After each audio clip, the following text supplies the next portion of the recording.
All right, so who doesn't want bigger biceps, right? We all want our shirts to be bursting. We want that shredded look. And you can attain that, but there's some pivotal things you've got to be focusing on and some easily made mistakes that you need to avoid. And I'm going to demonstrate some of the pitfalls and also some of the things you can do to really push your bicep muscle to the max. And you know, I'm always talking about nutrition. And while yes, you've got to get in the gym, you've got to be lifting heavy shit every day, right? But you've also got to get your nutrition on track, because if you don't, then you're just going to be, if you're eating in excess but eating the wrong foods, you're going to be putting on fat. And that's not what our goal is. We want to be healthy on the inside and the outside as well. And so we train the whole body. And that doesn't mean just training physically. It means training our bodies with what we put in it, with what we fuel our bodies with. So with our bicep muscle, any muscle grows by being under tension. Obviously, right? Why else would we lift heavy stuff?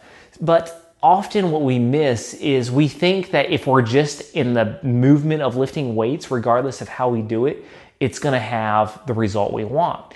But that's incorrect, because if I'm lifting something every day, but I'm lifting it incorrectly, or I'm doing shortcuts that isn't really taxing the muscle in the way it's supposed to be taxed, then guess what? I'm not going to see the results that I'm trying to get. And so it's very important that you lift the right weight. And with the bicep curl, it's one of the most commonly misdone exercises out there, in my opinion.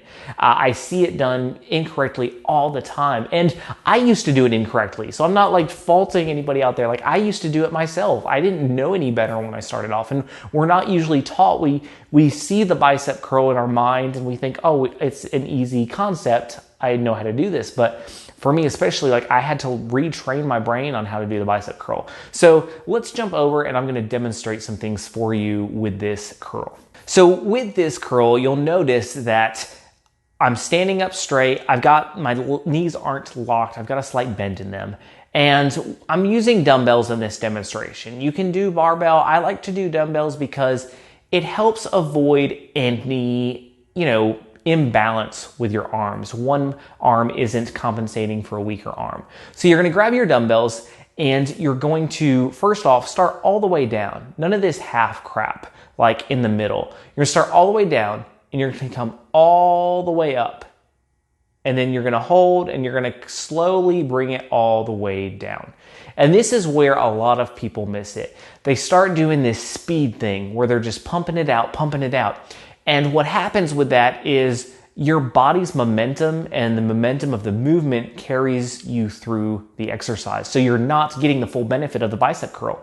If I'm swinging my body or like doing that whole rocking motion and just storming through my sets, like, it's not really working the bicep muscle. Instead, I'm incorporating momentum and all these other body parts to get me through that exercise. So go extremely slow. What I like to do is when I get to the top, I like to count down 3, 2, 1, back to the beginning, and then I start again. 3, 2, 1 to the top, 3, 2, 1 to the bottom.